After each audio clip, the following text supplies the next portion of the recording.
está. A ver, ahí ya estamos acá en vivo. Muy buena. La novela, decíamos, de Manuel Vázquez, Modesto Vázquez. Más conocido como Tito Vázquez. Es una etapa un poco lisérgica esa. Sí. Sí, bastante. Bueno, tiene que ver con eso el libro también, ¿no? Tito Vázquez, entre sus 17 y 27 años, vivió en California. Estamos hablando de la década del 60, con todo lo que implicó vivir en California en ese momento. Bueno, Tito siempre habló con digamos, con mucho, no orgullo, pero él siente que vivió, hoy cuando presentó el libro, dice, estuve en un lugar donde hubo como una especie de segundo renacimiento, ¿no? Donde explotaron todas las artes, nombró a Steve Jobs, bueno, en esa movida estaba Steve Jobs también. Entonces encapsuló su vida entre los 17 y 27 años en esta novela, que fue cuando vivió en California.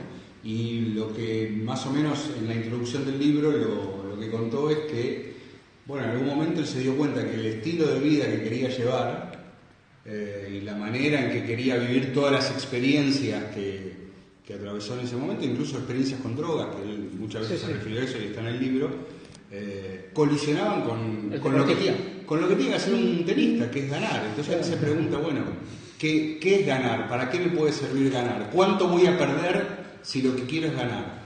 Entonces termina encontrando la fórmula, creo yo, que es hacerse entrenador de tenis, empezar a dirigir a otros y poder llevar la vida que él quiso llevar, y que bueno, más o menos está contada en esta novela, que la verdad yo todavía no la leí, la presentó hoy en una reunión muy chiquita.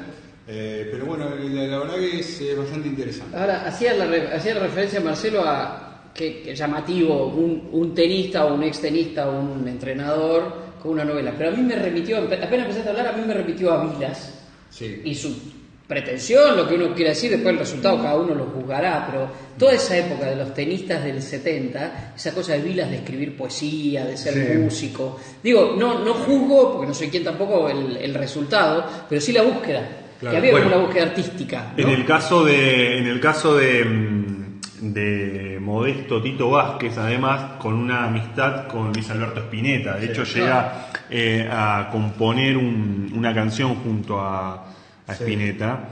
Fue productor de un disco de Spinetta. Y fue productor de un disco de Spinetta, exacto. Y es quien le presenta al flaco Spinetta, se lo presenta a Vilas, en Nueva York, creo. Ahí hay todo un link. Y gran polémica, cuando sale el libro de poemas de Vilas, el flaco Spinetta dijo algo así como: quien critica la poesía de Vilas es fascista. Dijo el flaco, sí. Entonces, pará. Los poemas de Vilas podían ser criticados en por eso, yo comparto. Lo que yo recuerdo de aquel momento que eran fruto de ironía, y nunca me voy a olvidar uno de la revista Humor, que parodió los poemas de Vilas y escribió: las topper me aprietan, las Adidas me dan calor, y por eso uso suecos como mi amigo Björn Borg. ¿No? Es muy buena aparte, te digo. Mirá cómo me quedó de memoria, aparte. No, increíble. Las poesías de Vilas eran un blanco fácil de alguien que no era fácil de entrarse en esa época. Claro. Sí. Ahora, más allá de la presentación de la novela de Tito Vázquez, El ombligo del pulpo, ¿lo trajiste por algo en particular? Hubo Copa Davis hace una semana nada más. En realidad lo traje porque justo lo presentó hoy. Claro. Sí, por eso. No, ya sé, pero estaba tratando de dar el pie a ver si seguíamos. A ver, yo tengo una forma de tomarte el pase que me estás dando, porque medio surgió en nuestra reunión virtual de producción. Y que en realidad es un... porque el señor Gatman prometió hablar de dos entrenadores. Por eso, ahí va. Y yo creo que de algún modo el tema me parece que es los liderazgos. Y bueno, Tito Vázquez tenía una forma de ser líder, encontró un camino, como vos decís, de esa vida que tenía, de cómo vivirla en el deporte, siendo entrenador. Y hay distintas maneras de liderar. Yo me lo imagino, lo recuerdo a él como capitán, muy particular también. Pero Creo que si empezamos a hablar de liderazgos hoy y empezamos a hablar de un tema, Ezequiel acaba de escribir una muy buena nota que salió hoy en La Nación.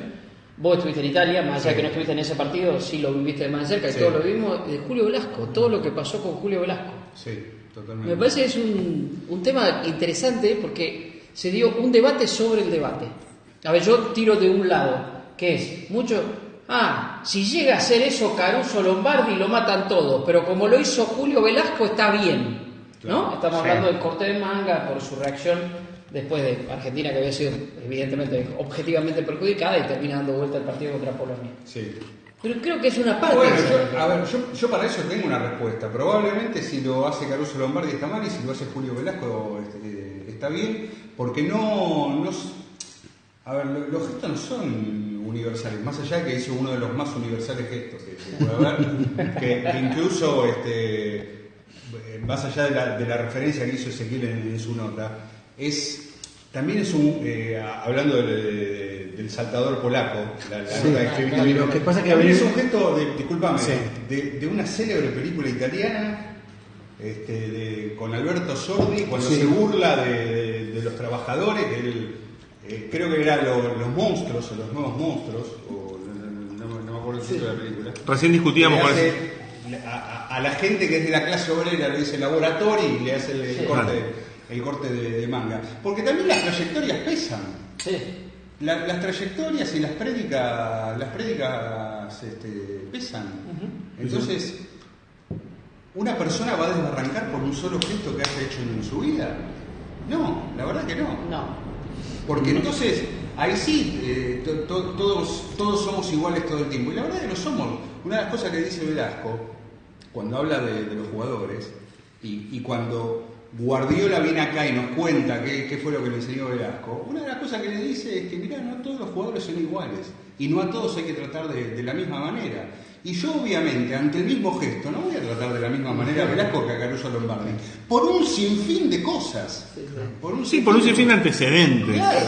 Sin dudas. Recién estábamos discutiendo con Ezequiel Fernández, quedó confirmado que se dice corte de mangas. Y no toma de acá. Toma de acá es lo que se gesticula. Es el famoso, además, era el de acá de acá, ¿no? tomá de acá, es así. Pero se llama corte de manga. Bueno, por algo Olmedo decía de acá. La transmisión de Daniel Cucci no se escucha. Y bueno, pedimos disculpas a los que nos están siguiendo, porque sí, efectivamente estaban todos esperando YouTube. Muchos que nos escriben desde acá. No vamos a poder seguir por YouTube. Bueno. Sígale nomás, que estamos con... No, pero a mí había otra cosa que me interesaba contar de cuando prometí de hablar de Velasco. Primero quiero aclarar un tema. Para mí no fue habitual asistir a un evento deportivo internacional, como puede ser un mundial, en este caso un mundial de vóley, sin haber ido a trabajar. Yo fui por temas personales, por cuestiones familiares. Entonces ya eso me daba una cierta extrañeza con el lugar y con la manera en que abordé el hecho de haber estado en la primera fase del Mundial de Vóley, que fue la parte que Argentina jugó en Florencia y después fue a jugar a Bulgaria, donde se da toda esta situación con el partido con Polonia. Pero a mí lo que me pasó viendo el Mundial de ahí y viendo que realmente prácticamente no había prensa, no había y que el Mundial se hizo visible a partir del corte de manga. Suele pasar, ¿no? Ahí es cuando, hay un Mundial de vóley y le ganaba un equipo importante, fue el último campeón. Lo que a mí me pasó es, bueno, ¿y por qué nadie le estaba dando bola al Mundial de vóley? ¿Por qué todo el mundo está fascinado con Velasco, pero están todos fascinados con lo que Velasco dice, pero no con lo que Velasco hace? Que es algo que me parece muy habitual acá. Nos enamoramos de lo que la gente dice, pero después no nos fijamos tanto en lo que la gente hace, ¿no? Entonces, acá es como desde que volvió a dirigir a la Argentina con esa cuenta pendiente que tenía después de haber sido tan influyente en el deporte italiano, enamoramiento con Velasco, pero la verdad que cuando nos ponemos y Velasco va a lo de Fantino, va a un programa, va a otro, dice, habla, predica, cuenta, pero realmente cuando se trata de ver lo que Velasco hace, nadie lo mira. Sí. Sí, nadie lo ve. chocan en el obelisco después, ¿no? La famosa frase del futbolero. Están Entonces, chocando en el ¿qué nos obelisco. interesa? ¿Lo que la gente dice o lo que la gente hace? Yo tengo la respuesta. A ver. Porque nos interesa lo que la gente dice, no lo que la gente hace. Según lo que Salvo diga. que haga. Según lo que diga. Y según lo que haga. Y según lo que Porque haga. si es el corte de manga, le interesa a todo el mundo. Sí, pero no es solo el corte de manga, porque vos decís, ¿por qué no lo compararon con Caruso? Y sí, porque lo que vos dijiste, porque hay una historia que lo ampara, en todo caso. Los antecedentes. A mí me interesa intentar comprender los momentos, que así como fue lo de Serena Williams, lo de Serena fue en su momento, bueno, fue madre, algo estaba pasando, una explosión X ahí para que le pasara lo que le pasó.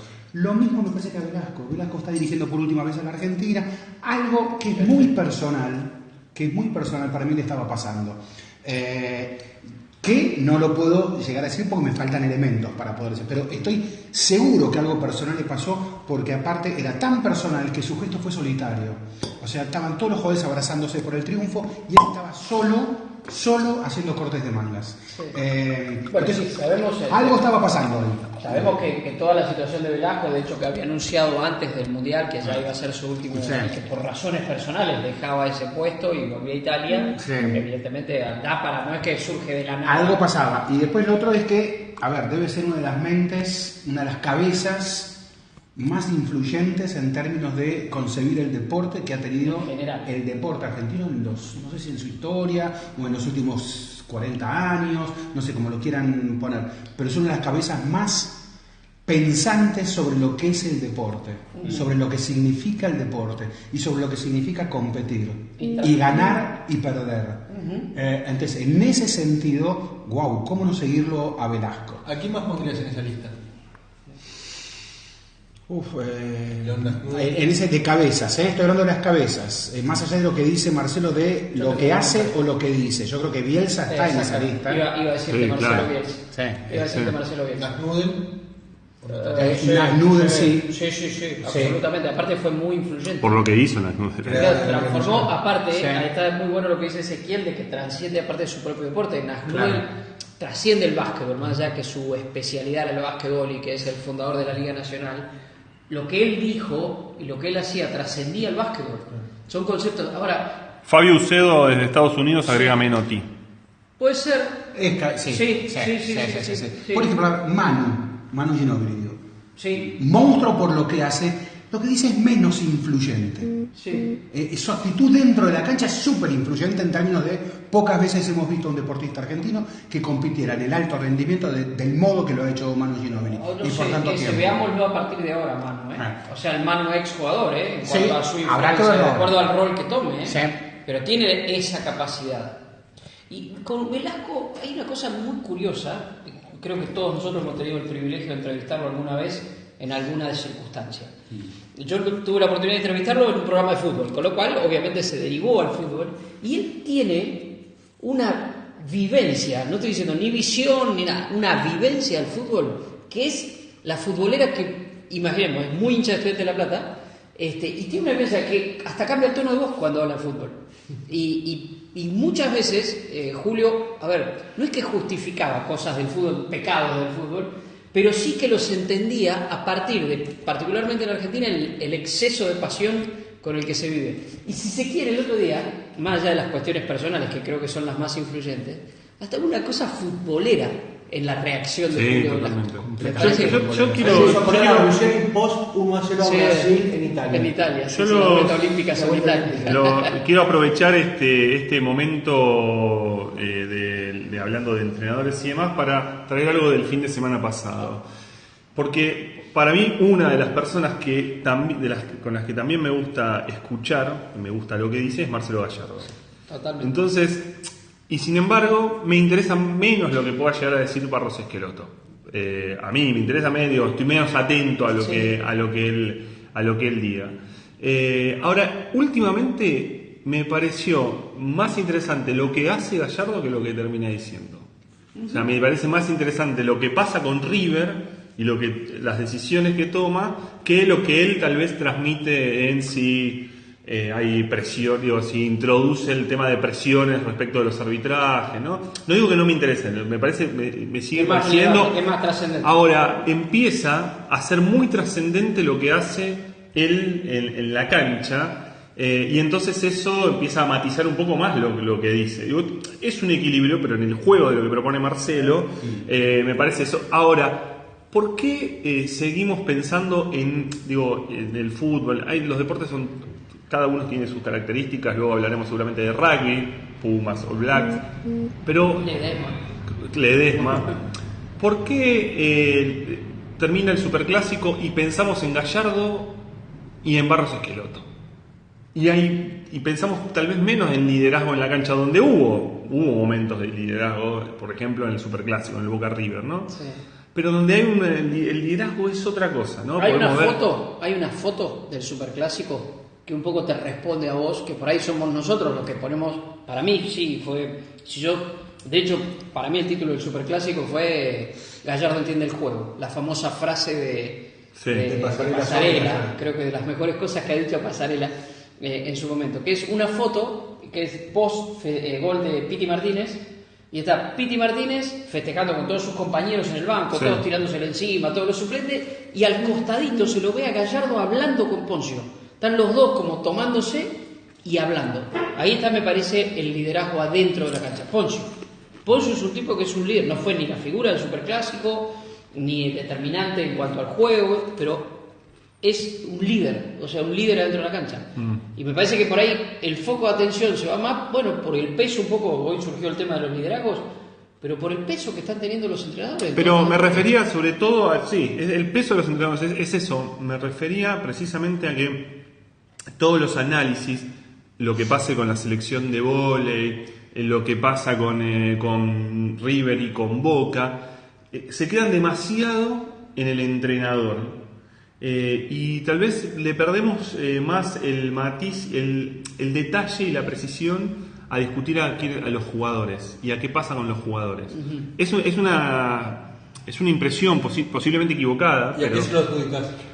A lo que decía Dani, a que cada vez han tenido más protagonismo. No digo que ni bien ni mal, no lo estoy diciendo quejándome, pero han tenido más protagonismo. Pero fíjate que terminábamos discutiendo Boca River y era lo de Gallardo le había dado la paliza a la paliza táctica a Barros Esqueloto. Pero Ale, te repregunto, ¿se lo adjudicás tal vez a que los deportistas no tienen esa capacidad de expresar tanto liderazgo como un entrenador? Porque ya no existen esos personajes que antes sí existían dentro de un campo de juego de cualquier deporte, No, me parece que los entrenadores tienen un nivel de protagonismo y que nosotros mismos al analizar le damos también un lugar de protagonismo que es indudable que lo tienen y que tal vez pierda el matiz de la individualidad, del conjunto de individualidades, que es finalmente lo que hace un equipo, cuando hablamos de deporte por equipo. Sí, por ahí los jugadores se parecen cada vez más todos, claro. Y entonces se busca la diferenciación con el técnico, ¿no? Pero vos fíjate que en esta cosa del decir, vos fíjate que el mellizo después del partido habla es siempre más feliz la declaración del que gana que del que pierde. Sí. Nos dicen que de la derrota se aprende, pero a veces pongo en duda esa. El mismo Gallardo, al ser derrotado, no es tan buen declarante. Exactamente. Entonces no sé cuánto se aprende de la derrota o si el proceso de aprendizaje es tan interno que no lo podemos ver mucho y queda para el tipo que la vive, que la sufre. Sí. Pero fíjate que termina el partido, el mellizo habla de partido parejo, muy cerrado, nadie superó a nadie. Una de las diferencias fue que la volea de Piti fue adentro y la de Benedetto una obviedad de que todos sabíamos que iba a ser un partido parejo, lo sabíamos antes del partido, que iba a ser un partido cerrado, parejo, pues todos los partidos de ese nivel suelen ser así. Cerrados y parejos. Y entonces Gallardo con una sola frase dice, estos partidos se definen por momentos. Sí. Entonces sigue teniendo esa cosa de, ¿cómo dijiste?, entender el juego. Sí. Claro, se definen por momentos, pero esos momentos son los que valen. Tal es así que uno de los jugadores más importantes de ese partido para River, ¿cuánto jugó Piti Martínez? ¿20 minutos? 22 minutos. Fue la figura de la cancha. Y fue la figura de la cancha. Mirá si no se definía por momentos, ¿no? Pero fíjate hasta qué punto son momentos, que una de las cosas divertidas que tuvo después el partido fue comparar los dos goles de Piti Martínez a Boca. Yo lo hice durante el partido. Bueno, claro, la semejanza que tuvieron los goles. Entonces, la pregunta es, más allá que no puedes manejar todos los imponderables del juego todo el tiempo, si vos ya tenés un antecedente que el Piti Martínez es peligroso suelto ahí, ¿por qué estaba de vuelta suelto ahí? Sí. Entonces, ¿quién tiene que contestar? Más allá que la pelota le haya caído de rebote, es una circunstancia. Lo que no es una circunstancia es cómo él define desde ahí. No. Está Y otra más, y lo que no es una circunstancia es que un pibe debutante en un superclásico de 19 años, jugando de visitante en el estadio que te come, en la Bombonera, va a apretar y a morder sobre la mitad de campo rival. Montiel va a apretar a Pavón y sí. Ahora, a ver, me quedo con lo de Ale porque está bueno, empezamos a hablar jugadores, pero ¿por qué hablamos tanto de los entrenadores? Yo creo que es cuando, en el caso de Gallardo, cuando la cuestión se extiende, o sea, se lleva mucho tiempo y ha tenido una influencia en un cambio de cabeza, me parece, porque vos fíjate que han ido cambiando los jugadores, o sea, tenés el River de Pisculichi, ahora el River de quién, del que sea, pero... Del primer equipo de Gallardo creo que Maidana, pero logró, es como un cambio de mentalidad. Yo en el anterior Caseta Ganskaya, no lo voy a repetir, solamente yo, pero hablaba del virrey de River por la influencia que tuvo Bianchi en ese momento en Boca, y es la influencia que está en camino, obviamente no ha ganado el River de Gallardo todo lo que ganó aquel Boca de Bianchi, pero es cuando la influencia ya trasciende. Y es un planteo, porque esta vez, dice Marcelo, apareció Piti solo por la izquierda igual que la otra vez. Ahora, lo que no fue un calco, para nada, es cómo jugó River respecto del partido anterior, ni del anterior, ni del superclásico que había jugado antes. O sea, verlo a Prato jugando de wing derecho, apretando, vos sí, siempre te sorprende. Y eso es el estratega, o sea, eso es el tipo que piensa el partido.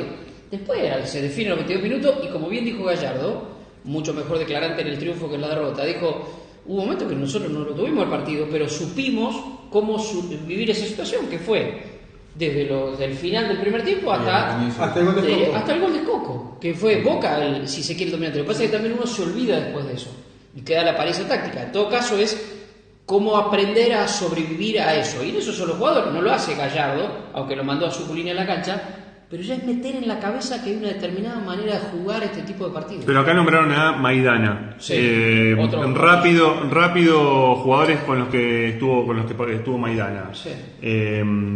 A ver, duplas con las que jugó Maidana en River. De central.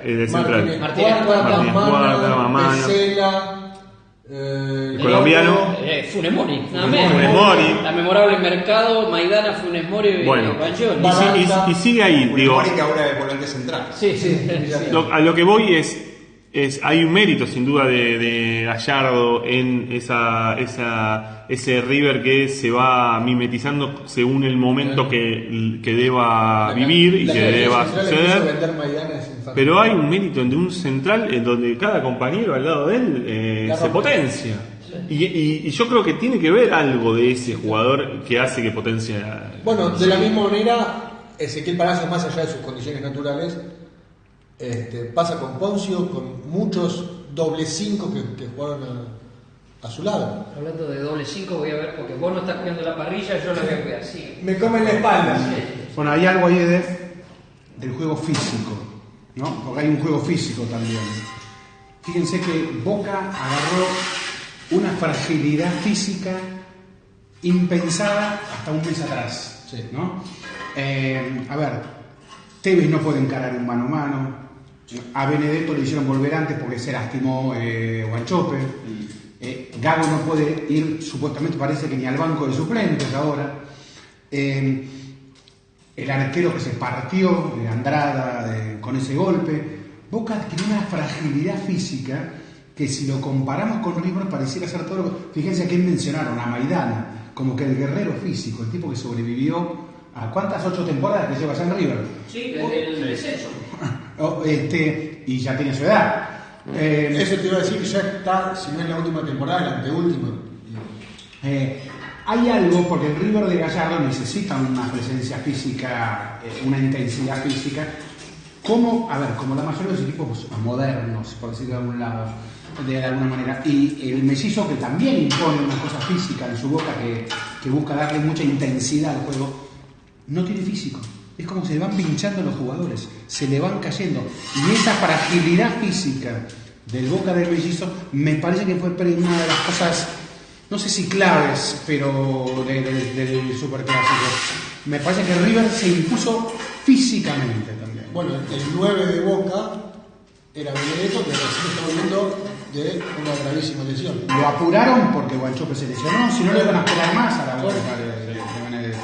Acá dicen algo interesante, Luqui, @Luque Lauti, dice: se habla de los entrenadores porque en la actualidad se tiende a individualizar el éxito y el fracaso. Y me parece que hay algo ahí que es interesante, porque es mucho, incluso para comunicar, es mucho más interesante comunicar el éxito y el fracaso en alguien, en individualizarlo, en dar un nombre y un apellido. Encontrar héroe contable. Sí, que en la cosa más general. Sí, lo curioso. Pero es a ver, no quiero decirlo, está extendido en el mundo. Sí, obvio. Es una manera es una manera de encarar el fútbol. Si vos ves el documental del Manchester City, es lo que le pasa a Guardiola con el equipo.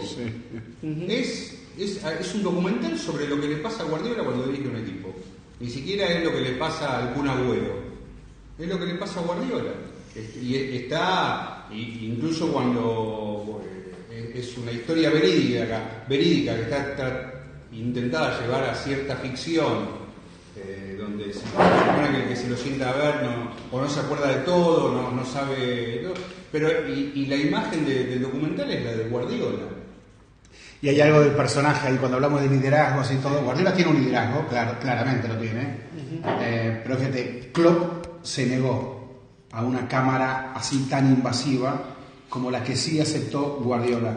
A Guardiola tal vez ese personaje que es Pep Guardiola le interesa, le seduce. Es llamativo haber abierto las puertas así, deja un margen, siempre uno tiene esa cosa de suspicacia, sospecha, de decir, está todo. Realmente está todo. Y no solamente dejó en esta ocasión entrar las cámaras. Durante toda su primera temporada en el Bayern Múnich dejó a un periodista para que pudiera hacer el famoso Herper, ¿no? Pero mirate de lo que se ve, Martí Perarnau, ¿no? Martí Perarnau. Lo que se ve y lo que se omite. Esto contado por un camarógrafo que hizo Les Yeux dans le Bleu, el documental de Francia. Apenas Francia gana el Mundial 98, Canal Plus a los 2 días da un documental fabuloso, buenísimo. La presencia de Aimé Jacquet, el técnico de Francia, era la de Napoleón, era imponente, le hablaba a los jugadores. Un camarógrafo me dijo que Zinedine Zidane, entre otros, buena parte de las charlas de Jacquet dormía, se ponía algún auricular, no le daba ni bola. Que terminaba Aimé Jacquet y que Didier Deschamps, ya se pronunciaba como técnico, Didier Deschamps y Zinedine Zidane decían cómo había que jugar, y que eso obviamente no se podía filmar. Bueno, mira, hay una cosa, los voy a citar porque lo han dicho públicamente, si no sería revelar algún secreto de vestuario, pero Oscar Ruggeri y Raúl Cassini, con quienes comparto programa, ellos no es que relativizan a Gallardo de ninguna manera, pero dice que hay muchos momentos en los que el técnico no está. Y que ahí es donde está el liderazgo de los Poncio y los Maidana. Particularmente identifican a Poncio y a Maidana. A ver, parte información y parte de lo que ellos, a partir de ver y a partir de su propia experiencia... Son dos jugadoristas. Son dos jugadoristas. Partamos de esa base, pero que tienen una cuestión real. El técnico no está todo el tiempo con los jugadores. Hay un momento en que están los jugadores solos y que dice que ahí el liderazgo es distinto. Entonces vos podés tener a este Gallardo que transmite esto, como Aimé Jacquet en el documental de Francia, pero que hay un momento que eso lo manejan los jugadores. Y de hecho, en el partido del domingo particularmente, la crítica que le hacían a los jugadores de Boca es que llega un momento que ya no es responsabilidad de Guillermo si planteó bien o mal el partido, que lo pudo haber planteado mal con Almendra dejándolo muy solo a Barrios, que la responsabilidad es de Barrios, que Barrios en un momento... Y esto obviamente Cassini se ponía a la 22, en este caso a las 5, y decía, en un momento que te diga así con muchacho, me están comiendo por todos lados, vos venís acá, dejate de joder, ¿dónde vas? Vos venís, parate acá, Nández, vení, parate acá al lado mío, vos venís Almendra y parate acá al lado mío, que nos están comiendo. Que eso ya no depende del entrenador. Entonces vale esto de Mellaqué y demás, donde está bien, el entrenador plantea la estrategia, pero en un momento en el partido que el jugador se da cuenta y el líder es el jugador. Está el ejemplo del no cambio de Ortega y sigue en Sí, Montserrat. sí. En el River de Ramón, un Ramón que en ese momento todavía no se le tenía mucha Pero ahí era confianza, desautorizar, ¿no? Martín. Eso pasa. Ahí se lo desautorizaba. Claro, eso es otra a cosa. él. En este caso no dicen que desautoricen a Guillermo, sino es una cuestión de la realidad en el momento. El jugador se da cuenta ahí y dice, vení acá. Pasa tan cotidianamente, incluso en los equipos, que hace poco un jugador en actividad, no lo podemos decir porque fue de un partido hace muy poquito, contaba en la intimidad esto, que el técnico había tomado, y no lo contaba ni para defenestrarlo ni nada, sino que ellos habían visto algo en la cancha que el técnico no estaba viendo, entonces dijeron, no, vamos por acá. Y siguieron esa hoja de ruta. El técnico ni se dio cuenta. Es que si no pensamos que son jugadores metegol, o sea, que los maneja alguien, no, hay una parte de impronta del jugador también y de visión del juego. Después se dice que el jugador actual no ve fútbol, no le interesa, no le importa aprender de táctica.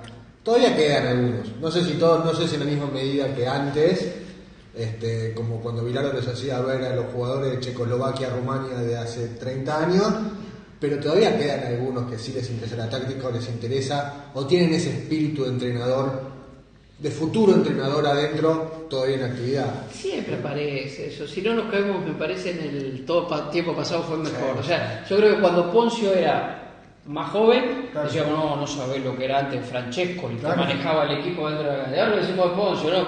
Y seguramente muchos chicos, no sé, Ezequiel Palacio, por decir uno, tal vez dentro de 10 años, cuando tenga 29, me tiene 19 nada más el guacho, diríamos, no, este es un líder. Digo, va en la personalidad, no tiene que ver con las edades, me parece. Sí.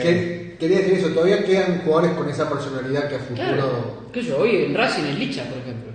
Sí. Licha López es un tipo que puede cambiar, ¿no? Dentro de un partido. Y tal vez no me meto en la decisión, porque quién soy para meterme en la decisión, pero la ausencia de Pablo Pérez, tal vez en esa cosa de mando, en la zona media del superclásico influyó para Boca. Sí. En términos de presencia, de tiempos, de ordenamiento, de voz de mando. Eso coincide, mira, lo dice Santiago Stein, dice, pero el trabajo del entrenador es darse cuenta antes que el mismo jugador del problema. Y ahí sí tiene que ver la responsabilidad del jugador a quién pones. Claro, te dicen que no estaba bien físicamente o que venía muy desgastado. Puede ser. Bueno, para demostrar que estamos en vivo, entonces no hablamos del superclásico porque lo grabamos en la semana, sino estamos en vivo. Hoy el doble caño de Hazard fue una locura. El taco de Pastore, segundo taco de Pastore, pero, y ahí los quiero meter a ustedes. Perdieron el mismo día Barcelona-Real Madrid. Deberíamos tener la estadística de si eso ha ocurrido, cuánto hace, pero no la tenemos. No la tenemos, no la tenemos. Y con un entrenador, ya que hablamos de entrenadores, nos falta Silvio. Por ahí Silvio nos está mirando a ver y no sé. Claro, y nos puede decir, pero con un entrenador argentino como Pellegrino, como Mauricio Pellegrino, el leganés, decía que hace muy poco el amigo Federico, vaya la redundancia, su apellido es ese, lo entrevistó, apenas comenzaba la liga, lo entrevista sobre su desafío en el Leganés. Ya tenemos, mirá lo que son nuestros... ¿Quién? 4 de enero de 2015, lo dice Sergio Orón 46. Sí. Esa fue la última vez que perdieron los dos el mismo día. Hace poco. Sí, no era tanto. Acá también la chingara dice 2015. Efectivamente. Gracias. Muchas Gracias a los periodistas. Sí. Decía que se comenzaba la liga, lo entrevistaba a Pellegrino en relación al desafío del Leganés.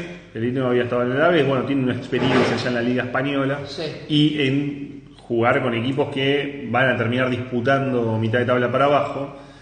Y la pregunta era, ¿qué es lo que puede hacer, cómo haces para mover a jugadores en una liga en donde primero que sabes que hay un duopolio y que algo lo va a poder romper y hasta ahí sabemos que hace más de 10 años el único que lo hizo fue el Atlético de Madrid, que vas a poder pelear ahí abajo. Y el tipo dice, igual hay que prepararse conociendo esas limitaciones, sabiendo cuáles son las condiciones con las que vos vas a estar y tratando de hacerlo mejor en una de las mejores ligas del mundo, cosa que siempre es discutible acerca de si la liga española es o no lo es. Hoy le termina ganando al Barcelona. Hoy le gritaron, vete a jugar al tenis, le gritaron a Piqué después de la falla, grueso error para el segundo gol de Leganés, porque claro, Leganés forma parte de la comunidad madrileña. El estadio de Leganés, hoy estaba lleno, 12.000 personas. Claro. 12.000 personas lleno. ¿Quién construyó el estadio? Florentino Pérez. Me enteré hoy buscando historia de Leganés. Florentino Pérez construyó el estadio. Pues es un empresario inmobiliario. Sí. Tiene cemento en España, se llama Florentino Pérez. Claro. Y claro, y el cemento. ¿Quién fue manager de ese equipo? Sí, señor. Sí, claro. ¿Y quién fue entrenador? Hablamos de Daniel Greenback y José Peckerman. Claro, el Greenback fue dueño. Dueño, claro. Greenbank el dueño, Sí. Peckerman el manager y Carlos Daniel Aymar el entrenador. Exacto. Sí, 15 jugadores argentinos. Muy bueno. 15 argentinos. Un día fui a verlo. Ajá. ¿Fui a ver a Leganés? Sí, fue a verlo. ¿Estabas allá y fuiste a verlo? ¿No es que tomaste un avión directo para ir a verlo? ¿O sí? Y me dijeron, en cualquier momento cae Calamaro. Finalmente no fue. Era el único que faltaba, el único argentino que faltaba. En la época en la que Greenbank era el dueño de... Sí, no terminó bien la experiencia. No terminó. Pero fue sí. No solo La verdad tenemos es que sugerencias. tiene una raíz árabe Leganés, Ajá. que tiene que ver con que era una tierra muy fértil, crecía mucho, toda la verdura crecía mucho ahí. Y parece que había mucho, era un gran productor de pepinos, la zona de Leganés. Entonces por eso hay algunos diarios titularon con pepinazo de Leganés. mirá Claro, vos. hoy hay más cemento, hoy ya no hay pepinos, no crecen los Claro. pepinos allí. El cemento le ganó como le gana a todas las batallas. Son batallas perdidas. Piedra, papel o tijera. Y esto no es la Copa del Rey, donde te pueden, esto es la liga. Esta es la liga. Es la liga, Sí, sí. Esta es la liga. Algo ha pasado ahí. El Barcelona gastó más dinero que nunca. Su presupuesto de este año era cerca de 900 millones de euros. Perdieron contra un club de 45 millones de euros de presupuesto. Sí. ¡Wow! Valverde dijo, estos accidentes suelen pasar, pero Y como decía Gallardo, el fútbol son momentos. el fútbol son momentos. Son Sí, pero inolvidables. más allá de la circunstancia, esto de lo que pasó hoy, que quizás nos da como detona esta parte del debate, tal vez esté llegando un momento para Barcelona diferente, ¿no? Donde ya esta cuestión ya no está Xavi, ya no está Iniesta, ya se está yendo Piqué de algún modo. Esta cuestión de Messi, hoy tuvo un rendimiento muy malo Messi, ¿no? Sí, Buen buen inicio, va buen cambiando, inicio, ¿no? Digo, claramente cuando se habla de fin de un ciclo no quiere decir que el fin de ciclo sea una caída, pero sí ya es como el fin de tal vez de ese Barcelona que nos acostumbramos a ver, ahora sí de verdad, ¿no? Hace ya tiempo que es un equipo como cualquier otro. Dejó de ser el que nos enamoraba. Sí, el que nos sentamos a verlo, ¿no? Que casi todos éramos hinchas de Barcelona en un sentido de que todos queríamos escuchar la sinfónica, era así. Sí. Bueno, hace ya tiempo que vemos un equipo normal y nos enamora más querer ver a Messi haciendo goles que el funcionamiento colectivo. En el colectivo ya hace tiempo que dejó y perdió, creo que lleva 7 goles en 6 fechas. Creo que el campeonato pasado necesitó algo así como 14 fechas para esa cantidad de goles. O sea, en la mitad de fechas ya tiene la misma cantidad de goles que el torneo anterior. Hay algo que se descompensó de ese equipo que quiere poseer la pelota y atacar. No me puedo desprender de una frase que acaba de decir Ezequiel y no me puedo concentrar en las que siguieron. A ver, ¿cuál? Dijiste, nos enamora ver hacer goles a Messi. Y yo le pongo signo de interrogación adelante y atrás. ¿Nos enamora seguir viendo goles de Messi en Barcelona? Yo creo que el 99% de los futboleros sí. ¿Por qué dudas? Muchi. Nunca parece que dice, No se hagan, no, miren, perdón, yo voy a saltar por vos. Gracias, No se hagan los vivos, saben lo que está preguntando y está bien que lo pregunte. Aparte, en la semana creo que vos entrevistaste a Scaloni también, Sí, porque estaba en la entrega de los DVs, preguntándole si venía o no a Argentina. Por supuesto que nos enamora de ver a Messi, pero hay algo alrededor de lo que pasa en Messi en donde yo siento y no es que siento como que hay otra distancia. Sí. Empieza a haber otra distancia con Messi. Bueno, la hay, a ver, y no porque hayamos perdido el Messi de la Champions League. Que, Hace 3 años no la había. Que dejó algunas Hace 3 años no la había. Que dejó algunas deudas en el país, el Messi de la Champions. No hablo de ese Messi, no. ¡Ah! Qué lento que sos vos. No. Messi que se fue. El Messi que se fue, no. A ver, Messi también se fue, es cierto, ahora no está. No está. Entonces por ahí esta sensación de distanciamiento, la entiendo. Sí, pero yo creo que va más allá de eso, porque creo que, a ver, sentados en una mesa como esta, nada más que redonda, creo que todos nosotros 5 coincidimos en que era bueno para Messi, era bueno para el seleccionado que pasara lo que está pasando, es decir, que no estuviera en el seleccionado. Esa es una lectura muy sana. Yo me refiero a la otra lectura, no digo que sea la mía, pero digo que sí, que te genera eso. A ver, imaginemos esta situación. El día del debut en la Champions, uno lo estaba viendo por televisión, otro gol de Barcelona. ¿Quién lo hizo? Messi, otra vez Messi. 3 goles, arranca la Champions, 3 goles de Messi, es su primera. Digo, quien no haya dicho, yo no pensé, por lo menos, cada uno después lleva su pensamiento a donde quiere, que no haya pensado en el seleccionado, yo creo que está mintiendo. O sea, lo pensás, lo podés pensar. Decir, bueno, sí, se da esto, ¿por qué? Porque ahí se siente cómodo, ahí está acompañado, ahí está dentro de una estructura ordenada, ahí juega más cómodo, lo que sea. Hay miles de razones que no son no siente la camiseta o es un pecho frío o no sabe el himno, hay un montón de razones. Pero pensarlo, no solo creo que se piensa, sino que es necesario pensarlo, porque permite preguntarse por qué pasa. Y las razones pueden ser para muchos externas a Messi y para otros no.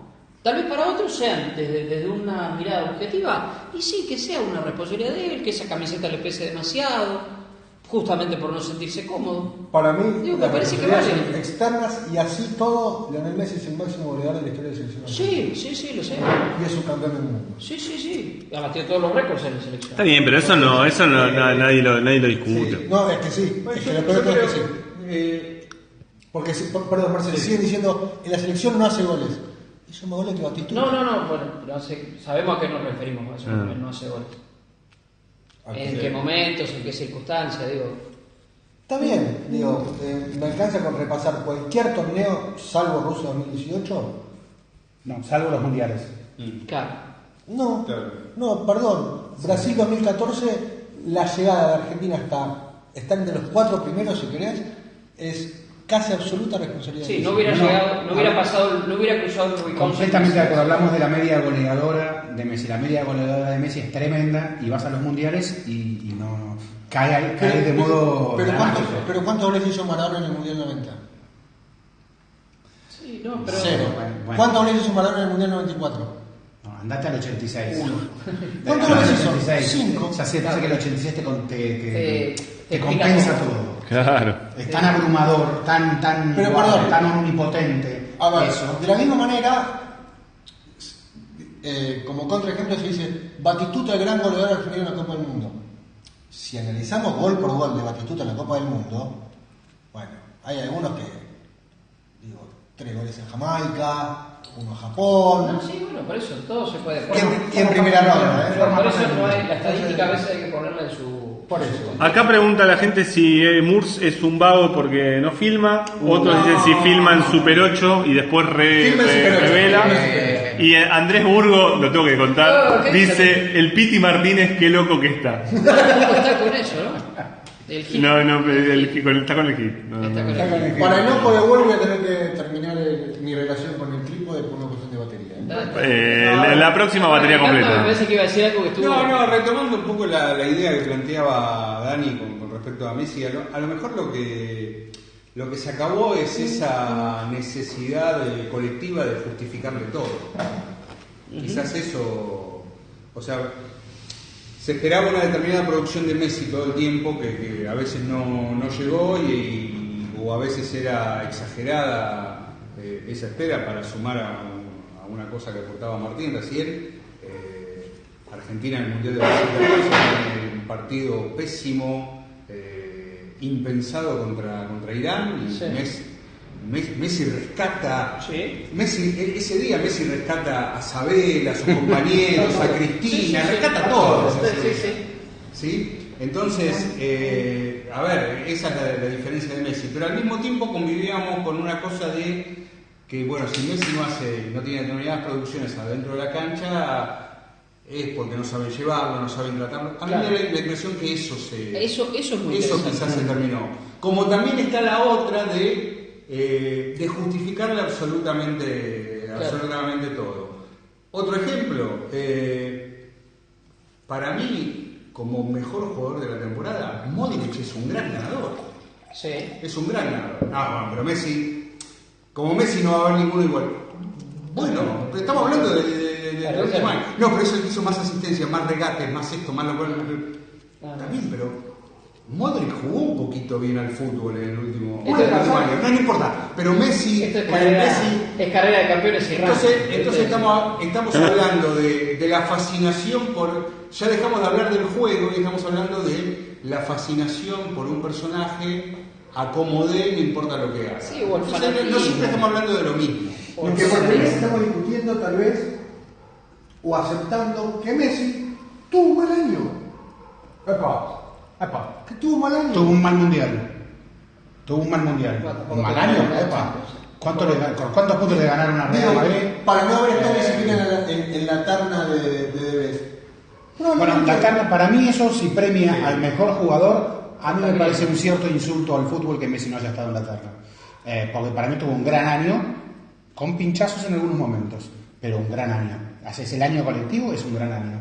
Es muy curiosa la forma de elección, ¿no? Porque, alguna vez se quedó Iniesta fuera de ese lugar. Sí. El Balón de Oro 2010 debió ser para Iniesta, si uno toma lo que hizo con Barcelona junto con Messi y lo que hizo en la selección española en ese momento. Lo que pasa es que yo creo que sigue sucediendo que en esta década no hubo ningún jugador que tomara la pelota y nos produjera lo que nos produce Messi cuando la pelota le llega a Messi. Esa electricidad que se siente cuando la pelota le llega a Messi, solo la produce Messi. Y eso sigue sucediendo casi diría a uno. Pero eso es intrínseco a cómo Messi juega al fútbol. Eso es algo que jamás va a ser Modric, porque Modric es otra cosa. Entonces Modric jamás va a tener la categoría de jugador que tiene Messi porque no hace las cosas que... Está bien, Modric puede haber muchos, Messi pocos. Pero Modric en la sala de máquinas del Real Madrid hace cosas increíbles. Y en la sala de máquinas de Croacia hizo cosas increíbles. Yo creo que ahí entramos y me parece interesante, en la categorización de jugadores. O sea, Messi es Di Stéfano, Pelé, Cruyff, Maradona. Sí. Messi. Esos 5, ¿no? Creo que está todo el mundo está de acuerdo. Y después, enorme futbolista, Ronaldo me refiero al gordo, Beckenbauer, Platini, estoy hablando de otras épocas. Ronaldo, que es dueño de un club. Sí, es dueño de un club, sí. Entonces, bueno, viene esa cosa de líneas de jugadores, pero una cosa es analizar las temporadas. Yo creo que a mí me parece que es peor que no esté Griezmann en ese que no esté Messi en este caso. Pero porque analizamos otra cosa y ahí me parece que es donde tendríamos que posicionarnos, ¿no? Que es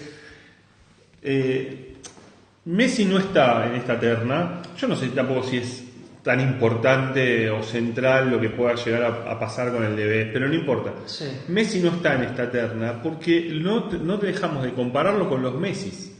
Y Messi compite contra Messi. Y la temporada de Messi fue mala. Fue una temporada mala. Contra Messi. Porque juega contra Messi. Pero porque la vara es él. Y porque la vara está al otro lado. Entonces, esto es inevitable. Entonces, no podés comparar a Modric con el Messi de 2009, 2010. No lo podés comparar. Esta temporada de Modric fue extraordinaria. Y no fue campeón del mundo. Y fue extraordinaria. Yo he visto muchos jugadores como Modric. Es más, mira, me acuerdo de una anécdota del Flaco Menotti. Te cuento con una anécdota. El mejor ejemplo me lo contó una vez el Flaco Menotti. Hablándome de lo ofendido que estaba Maradona cuando él dirigía el Barcelona, porque en pleno entrenamiento de Barcelona el Flaco Menotti elogiaba a Schuster. Bien Bernardo, qué cambio de frente Bernardo, qué tiempista Bernardo. Qué ubicación, Bernardo. Bien, Bernardo de acá, Bernardo de allá, Bernardo de izquierda, Bernardo de derecha, de arriba, de abajo. Toda la práctica el Flaco elogiando a Bernardo, a Schuster, ¿no? Entonces, un Maradona que todavía no era el Maradona así, sacapecho, era un Maradona más tibio, le golpea la puerta a Menotti, ahí de la oficina de Menotti en el Camp Nou. Le golpea la puerta. Sorprendido Menotti. Sí, digo, claro, ¿cómo no vas a pasar? Pasá. César, le quiero decir algo, que todo eso que hace Bernardo, yo lo puedo hacer. Ahora, todo lo que hago yo, Bernardo no lo puede hacer. No lo va a hacer. Pero estás... con esto lo que quiero decir es esto de Messi. Estamos discutiendo cosas de Modric distintas. He visto muchos, la verdad, parecidos. Ahora, en grandes temporadas, cada uno. Como Messi, la verdad, la verdad. Ahora, ¿dónde lo ponemos? Como me pregunta bien acá el querido Euge Sosaoc, un productor, gran productor de 90 minutos, dice, ¿no se sienta Cristiano con Messi? Así, en esta descripción que estás haciendo vos de Messi, Ezequiel. En la misma mesa que Griezmann dijo que él también Sí, creo que ninguno de los dos se sienta. Para mí es más goleador. Messi es jugador eso. y Cristiano es gran goleador, extraordinario. Todo, me saco el sombrero. Pero como jugador lo veo más a Messi jugador. Yo también. Y ahí está un poco la calificación, incluso donde entra, si querés, el otro Ronaldo. Igual, yo no quiero dejar pasar una cosa, perdonen con esto, no quiero dejar pasar la idea de que hay muchos jugadores como Modric. Sí, posiblemente Modric en el destaque de la historia, y qué sé yo, es un jugador extraordinario. Más grande que se está. puede decir que no hay tantos como Modric. No, yo creo que no hay tantos como Modric. No, porque digo, si no queda, relativizo como le trato de Ezequiel como, bueno, yo vi muchos como Modric. Y no, la verdad que no sé, qué sé yo, si vi tantos jugadores como eso. Porque si no dejamos de sorprender, yo creo que Messi hace que nos dejemos de sorprender con el talento y con la capacidad de los futbolistas adentro de la cancha. Y hay muchos futbolistas que no llegan a la altura de Messi. No estamos discutiendo a Messi en lo largo de la historia, recién me están retando acá porque digo que no fue mala la temporada. No es que digo que fue mala la temporada de Messi, lo que digo es que estamos todo el tiempo comparando con si lo comparamos con el Messi que fue, y es imposible, no fue la mejor, no fue el peor mundial seguramente. Sí, fue el peor Entonces, mundial. A lo que voy es en esta temporada, y la verdad es que si nos tenemos que pensar desde 2017, 2018, Modric estuvo, recién lo describía Marcelo mejor que nadie, la maquinaria del Real Madrid funcionó alrededor de Modric. Te doy un ejemplo a veces con otra cosa. Estamos en un momento donde ahora se procura subirle la vara del Potro. Bueno, a ver si puede ser número uno, ¿sí? Si puede estar, si lo puede conseguir, si lo va a lograr, y que tiene el potencial, que está en sus manos, Del Potro tiene adelante ahora a los 3 mejores jugadores de la historia del deporte. ¿Sí? Pero si no llega le van a decir pecho frío y que no puede... No, ya no voy, sino que voy a los que supuestamente debieran saber del tema. Claro. A los que supuestamente debieran saber del tema y que no toman en consideración que todavía está Federer, todavía está Nadal y que en un sprint que a lo mejor nosotros de acá no valoramos como debiéramos valorar porque estamos mirando del Potro, en un sprint de Djokovic que es fabuloso, fabuloso, donde se había enroscado con un asesor espiritual que no se sabía bien qué pasaba con su carrera. Bueno, volvió, ganó Wimbledon, ganó el US Open y está. Entonces, ¿qué tiene que pasar para que Del Potro pueda ser el número uno y cuáles son las combinaciones y qué debiera ganar? Tiene adelante a Nadal, a Federer y a Djokovic. Cuando se convirtió el número 3 del mundo, ¿qué vara le vamos a poner a Del Potro? Tiene que ser Nadal, Federer y Djokovic para que eso pase. Mira, yo te lo digo ahora, no va a pasar. Pero no porque no pueda, porque un jugador no puede ser lo que no es. Claro. No se puede transformar. Por eso a mí me parece a veces un tanto inútil la comparación de Cristiano Ronaldo con Messi. ¿Quién es más? Son diferentes. Son distintos modos de jugar al mismo Bueno, fútbol. pero está bien, pero si vos... Les cuento que están armando un lío entre los comentarios con todo esto que están diciendo. Sí. Pero no estamos gritando, ¿no? No estamos Recién casi, pero no. No, todos muy enganchados, pero Rafael Gagliar dice que a Messi le piden que jueguen como Modric y haga goles como Cristiano, es uno de los que me reta por lo que dije de Messi. Genji dice, Murs, ¿cómo va a haber muchos Modrics? Te retan, dice que no. Bueno, sigue pensando lo mismo. Bueno, Nacho PJGZ dice CR7 influye en el resultado, Messi además influye en el juego. Hincha de Referí dice que Cachete Morales es tan bueno como Modric. Me parece Estamos en zona de Cachete Morales. ¿Quién dice eso? Hincha de Referí dice que Cachete Morales y después agrega que Colombati también era tan bueno como Modric. Me parece exagerado el amigo. Bueno, pero esa es una manera muy argentina de ver el deporte. A partir de lo que un deportista no tiene. Vos no podés hablar de lo que no tiene. Yo no puedo hablar de lo que no tiene Cristiano Ronaldo y que sí tiene Messi. Porque... Pero este era un buen análisis, me Sí, parece. también, pero Uno influye en el resultado, el otro influye en el juego. Tiene que ver con el rol. Sí. Es inútil. Es un juego. Claro, obviamente, Sí. obviamente, pero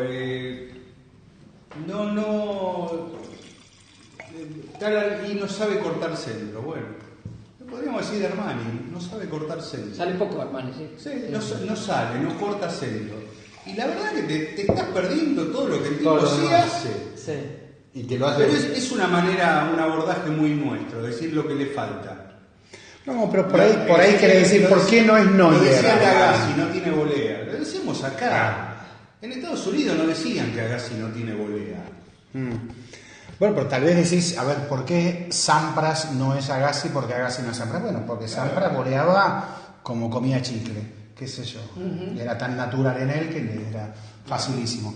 Bueno, pero me parece que son características de descripciones del juego. A mí me parece que no tienen nada de peyorativo ni de argentino. No, me parece que son características del juego y que no ofenden las otras calidades. En absoluto las ofenden.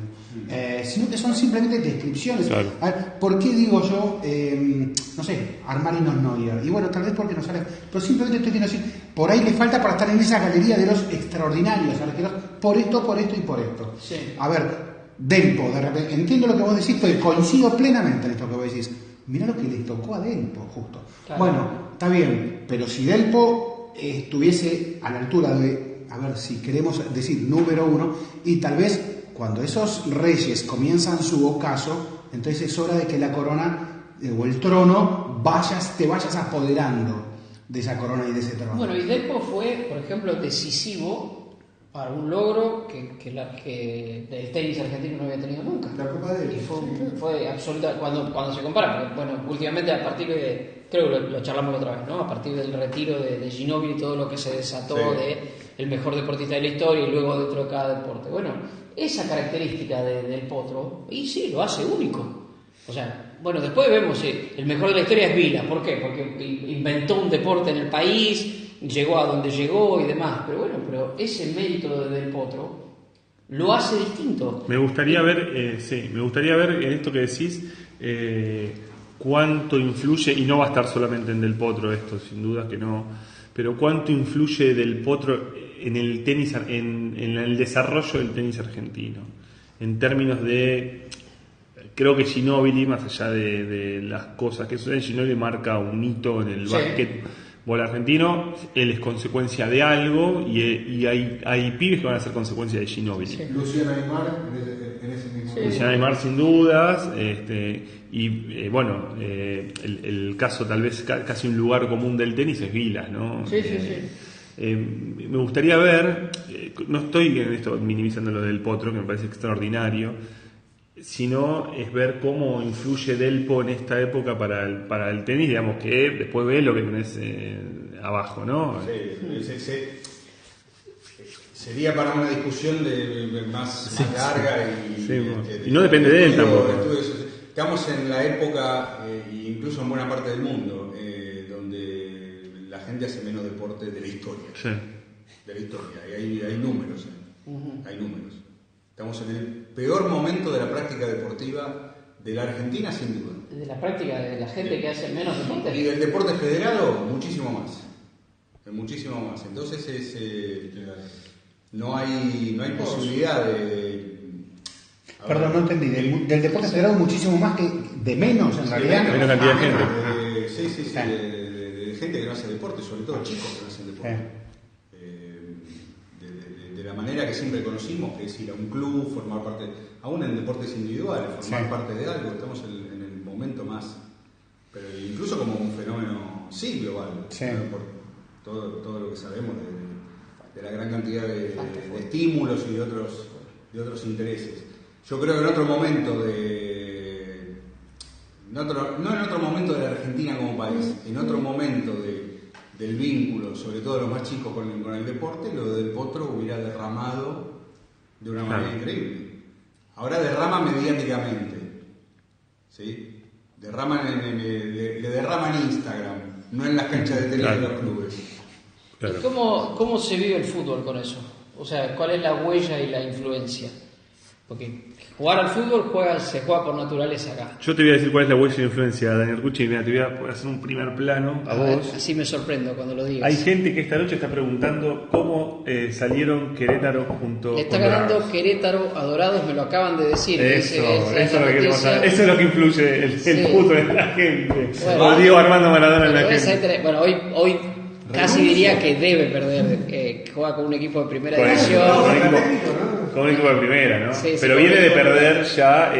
en Oaxaca, ¿no? Sí, segundo Rápidamente, partido. sí. Pero a ver, yo, menos mal que ni que lo hubiéramos practicado esto, pero no es así, porque mete a Maradona en la mesa, lo pone a Maradona en la mesa. Y yo estoy cada vez más convencido de que lo de Maradona se puede resumir absolutamente en el Mundial. O sea, todo el fenómeno, el mito Maradona, se puede explicar con el Mundial de México, y dentro del Mundial de México con el partido contra Inglaterra, y dentro del partido contra Inglaterra con los 2 goles, y dentro de los 2 goles con el gol con la mano. Ah, mirá. Sí, y ahí explicas todo el mito Maradona. ¿Solo gol con la mano? No solo, sino te lo estoy haciendo reduccionismo. ¿Viste? Sí. Ya que nosotros estamos tan influenciados y nos llamamos Casa Taganskaya, si vamos Sí. haciendo la matrioska, No, pero vas sacando cuando llegas a la matrioska, la última, La más chiquitita, ese es el gol Es por que la yo mano. creo que no existe el gol sin la mano con el sin el No, sin por el eso, sí, los segundo, dos. Pero ¿no? quiero decir, todo el mito Maradona se explica con eso. Entonces, ahí no lo explicás ni siquiera por la huella, si jugaron más, si jugaron menos, si se federaron más, si inventó un deporte, que claramente no, porque el fútbol es un deporte nacional, pero sí. Si vos creo que le preguntás a cualquiera, y la alegría que dio en un momento de mucha tristeza y demás. Para mí inventó una forma de ser ídolo. Claro. Inventó una forma Y una forma de vivir el seleccionado. de vivir la selección, y una forma de vincularse con algo donde y me voy a, ya que utilicé recién la palabra mimetizar, me voy a mimetizar y voy a decir viví también una manera de ser ídolo, digo, una manera de entender el juego que se vincula incluso, digo, con el primer partido de Dorados de Sinaloa, en donde una cámara lo enfoca a él. Claro. Y eso no ¿Cuándo sucedió algo así? eso no sucedió nunca. Nunca. No hace falta ir a ningún. No, sucedió nunca. no creo que nos escriba alguien como nos dijeron con los goles. No, de es más, 2015. lo que sí me hubiera gustado saber, vos sabés que me quedé con las ganas, pero yo empecé la transmisión al minuto de partido, Sí, que llegué a mi casa y lo puse. estábamos ahí juntos. Claro, exacto. Y llegué y lo puse al minuto de partido, y en realidad la cámara enfocaba más a él que al partido. Sí. Y después en un momento empieza el picture in picture. Yo no sé si lo tenían preparado, o sea, me da la impresión que esto es una hipótesis, ¿no? Que casi que es, primero, alguien lo dijo en Twitter, un aplauso para el pasante que se dio cuenta que había una cláusula abajo en letra chica que ESPN tenía los derechos del ascenso mexicano. Permitime mencionarles esto nada más porque habla de todo este fenómeno. Aleno Ruega dice: comienzo a creer que hay más hinchas de Dorados en Argentina que en México. Saludos desde Jalisco. O sea, un gran saludo, nos están viendo desde Jalisco. Pero esto solo lo provoca este muchacho. Es el gran final de esta. Llevamos más de una hora. Hablé con ustedes del documental. No, ¿no? buen momento para hacerlo. ¿Es un buen momento? A ver, Sí. justo me estoy quedando sin batería. así No, que por vamos a favor. ahí está. Mientras tanto, el hombre de ESPN que se da cuenta que tenían los derechos del ascenso mexicano, que se los deben haber regalado, le deben haber dicho: toma, tenés la primera de México y te damos si podés transmitir algún partido, y ahí cayó Diego, y a quien se le ocurrió esa transmisión entendiendo cuál era la lógica, en donde creo que yo por lo menos solamente sigo conociendo a Vinicius nada más, el jugador del Dorado, no conozco ninguno más. Yo tampoco, no. Yo me pasé mirando el borde inferior de la pantalla. Nos fuimos a la B en México, nos fuimos a la B en Inglaterra. Sí. Epa, nos estamos yendo a la B, ¿Por algo más, no decís? Lea cada uno lo que quiera. Pero cierto, esa argentinidad de Diego tan extrovertida. Por ahí como que, vos mirá cómo iniciamos esto, ¿no? El que dice y el que hace, ¿no? Sí. Por ahí quisiéramos ser como lo que dice Velasco. Por ahí quisiéramos ser. Y por ahí somos más como Maradona. Sí, yo no tengo ninguna duda de eso. Hay algo ahí tan increíble. Yo, en esa nota que citaste, que hice hoy para La Nación, yo me había quedado muy enojado con artículos de especialistas de política que hablaban del Martín Fierro peyorativamente. Claro. Y es como que se quedaron con el Martín Fierro escolar, con el que nos enseñaron mal enseñado en la escuela, del gaucho desertor y la... Hasta te dicen eso, hacete amigo del juez como si hubiese sido de Martín Fierro. No era de Martín Fierro, era del viejo Vizcacha. Y se quedaron solo con el primer Martín Fierro y no con el segundo. Eso me parece impresionante. Hay algo muy... Y cómo el segundo no puede dejar de ser el primero. Porque no puede dejar de ser el primero el segundo. Tal vez por eso se quedan todos con el primero. Porque él no puede... Bueno, en esa cosa...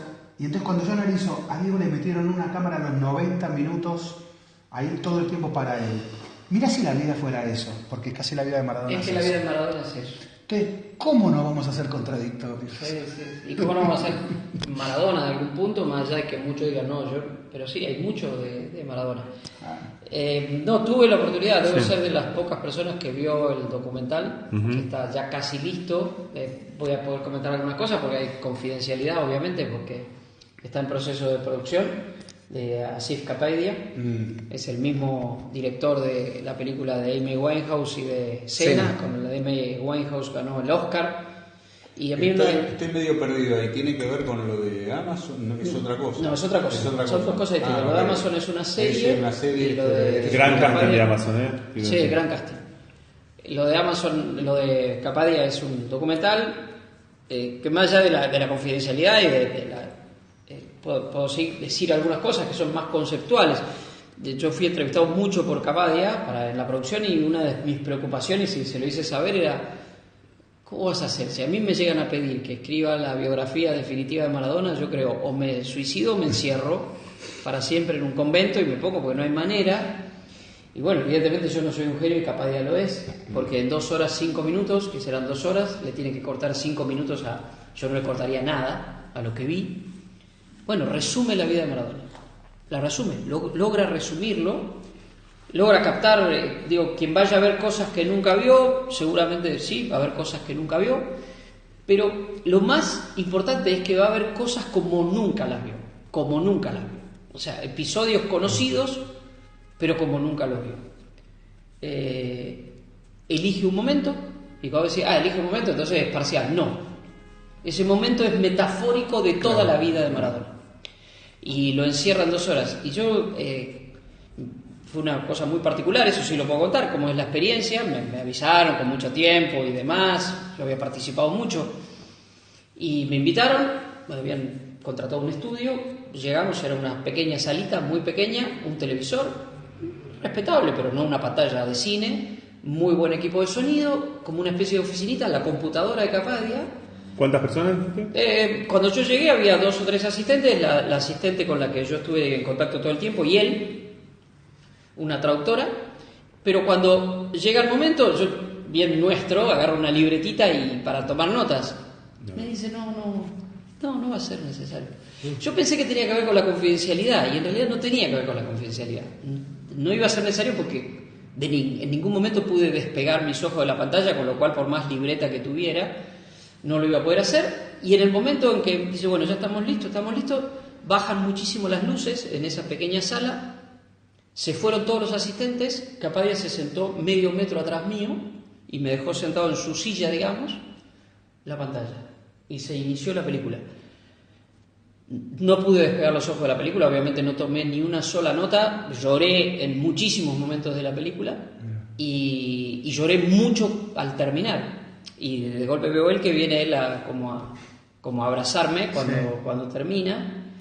Y lo primero que me surgió decirle es que, o sea, primero esto no es un elogio porque sí, pero que hay que ser un genio para resumir una vida como la de Maradona en 2 horas y 5 minutos, pero digo, hay una manera luminosa de contar el lado oscuro y una manera humana de contar el lado luminoso. Bien. Esto me parece que es el resumen de lo que yo vi de Maradona. Y lo que puedo decir es que toma solo una etapa, pero esa etapa es toda la vida de Maradona. ¿Se puede decir qué etapa? es Nápoles, México. Pero no Nápoles, es todo Nápoles, con México obviamente que está incluido dentro de Nápoles, ¿no? Qué bueno eso. Mira, me hace acordar con Amy Winehouse, yo la amé. Sí. La amé a Amy Winehouse después de ver el documental. Claro, pero ¿cuál es la diferencia de Amy Winehouse y de Senna con Maradona? A ver, que murieron. Es tremendo el final de Amy, es tremendo. Y vos la amás en esa fragilidad a Amy Winehouse. Y contando intimidades que vos decís, wow, epa, eso se puede contar, se pueden pasar charlas privadas, se puede hacer eso. Y lo hace con una humanidad, no sé, con una respeto y amor a la persona de la que está hablando, que entonces entiendo algo de lo que estás diciendo. Porque no es condescendiente con Maradona, no es condescendiente, pero tampoco es agresivo con Maradona. Sí. O sea, entonces, por eso yo me quedé con esta imagen de lo luminoso del lado oscuro, que está completo el lado oscuro, completo, y como nunca se ha contado. Wow. Bueno, y está el lado luminoso, pero contado no como Dios, Diego, somos Dios, la D, el 10 y la S, uno de los peores daños que se le han hecho a Maradona. Sí. Ahora, está contado, pero está contado desde lo humano. Bueno, hemos vivido un momento, la recién del señor Arcucci, mágico, contando el documental, no sé si coinciden. Sí. Vi sus lágrimas. No, de hecho hay un magnetismo en esta red, acá dice... @Genchis85 dice: dale un abrazo a ese ser hermoso que es Arcucci. Ojalá alguien nos ame como él ama a Diego. Dice Genchi: nadie habla de Diego como Arcucci. Hay un magnetismo así muy grande. Bueno, iremos a ver eso. Creo que es un gran. Es como entrar en el epílogo, ¿no? Sí. Y en una noche de derrota, ¿no? Sigue perdiendo Dorados. Yo pensé que hablabas de la parrilla. Si la parrilla ha perdido fuego, yo le aviso a Nancy que vamos a tener. ¿Tenés preparado el horno? No está para vos. Pero esta es la derrota en sí. Sí. Ahora lo resucitamos. Unas últimas palabras en este episodio, en el episodio 9 de Casa Tangascaya. No sé si vamos a cerrar, que a alguien le quedó algo en el tintero, algo con ganas. Yo les quiero decir que el puntero del campeonato es Racing. Sí. Yo quiero decir que el estadio de Wembley no pertenece más, según el Financial Times, a la Federación Inglesa. Lo compra un grupo privado. Y no me acuerdo si dijimos en algún otro capítulo que en Argentina ya están, por lo menos hay uno, los estadios con nombre, con sponsor. En una época en la que Autocrédito, Diego Maradona. en la que River y Boca, por simbolizar al fútbol argentino en los dos más grandes, se preguntan qué van a hacer con sus estadios, y en caso de decidir remodelar o construir uno nuevo, ¿cómo se financian? La respuesta más rápida, con la negativa más rápida también y más feroz si se quiere, es poniéndole un sponsor, como si fuese una especie de violación. Bueno, si lo más sagrado de un club, para mí, en mi opinión, es la camiseta, Y se le pone publicidad. y se le pone publicidad hasta en los calzoncillos, me parece que la discusión por el sí o el no en el sponsor a un estadio, el nombre de un estadio, si no se lo regalás completo en el contrato a la marca que tiene que poner el dinero, no pasa absolutamente nada. Bueno, desde mi humilde lugar, buen paso adelante para la Asociación Atlética Argentina Junior. Muy bien. Todo esto que hizo es para decir que Casa Taganskaya, a partir de Tiene la próxima sponsor. y 10ª edición, Está se bien, llamará sponsor, Calefactores. No, se llamará como quien ponga plata. Ese es el nombre, se llamará como quien ponga plata. Bueno, gracias Juan Galotti. 2-1 perdió Dorados con Querétaro. 2-1. Señor Marcelo Gandon, ¿Qué? hasta la próxima. ¿Cuántos serán? ¿15 días? Sí, 15 días. días. 15 días. La pausa se debió al viaje del señor García y porque Sí, acá que valía somos la todos pena. para uno y uno para todos. Sí, señor. Que valía la pena. Volveremos. Les agradezco. Volveremos. Hasta luego.